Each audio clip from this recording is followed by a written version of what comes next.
Hello, friends. Today I want to talk to you about the spiritual practice of remembrance. I'm recording this on the day before the anniversary of George Floyd's murder last year. And so we are remembering his life and the way it was violently cut short in this act of institutionalized racial violence. And we are also approaching the Memorial Day weekend when we remember those whose lives have been lost or harmed by the violence of warfare in the past and still today. And so, as we consider these remembrances, I'm thinking about the origins of the word remember, which come from the Latin, meaning to bring to mind, or in other words, to be mindful again.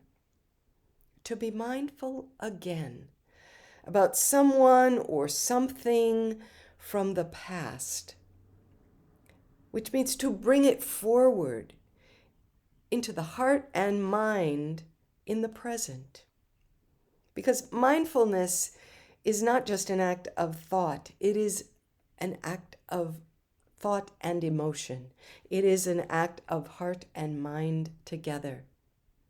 So when we remember those who have been lost to racialized violence, whose lives have been cut short by this violence, we are bringing forward their memory in our heart and mind in a way that can be powerfully transformative, in a way that can teach us something new for the future, less dependent upon violence, open to seeing one another in our full humanity. Similarly, when we remember those whose lives have been lost or harmed by war, we are opening our hearts and minds to the toll taken by warfare in all its many forms. And as we do that, we are opening our lives to the transformative power of understanding and compassion and the possibility for peace. When I think about the history of Memorial Day, I have learned that it was first celebrated in honoring the victims of the Civil War in this country. And it was first named to be recognized on a specific date, May 30th. This was before we aligned our national holidays to always fall on Mondays in order to give us a long weekend. And May 30th was the date chosen because it happened to be a date when there were no specific battles in the Civil War that were fought on that day. And when I think about that, I think that makes perfect sense because true remembrance of all of the victims of war requires some spaciousness. It requires that we name the specific losses of warfare while also making space for the accumulated toll. Making space in our hearts for the grief that comes when we allow that toll its full humanity beyond the numbers, when we understand the size of our loss. This is what we must also do with racialized violence, to let each individual incidence of death and harm inflicted by racialized violence to make room in our hearts for all of the losses. Because when we do that, we are making room to be mindful of the grief that will transform us, that will shift us to the possibility of a new kind of future beyond this violence. Next Sunday, which is May 30th, the original day of Memorial Day, we will hold our annual Memorial Day service at Unity Church.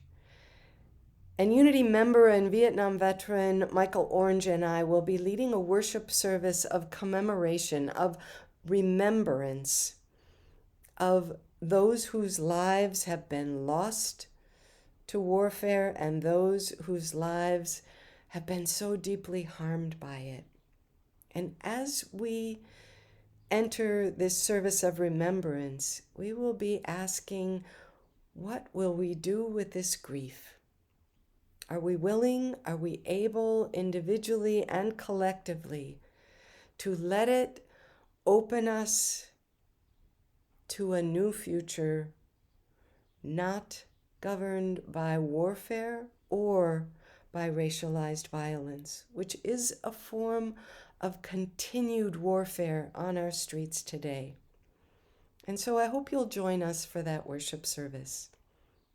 And if you have a particular person you would like to remember or to honor as someone whose life was lost due to their military service or whose life was deeply impacted by their military service or by war itself, I hope you'll share their name and story with me so that we might light a candle for them on Sunday.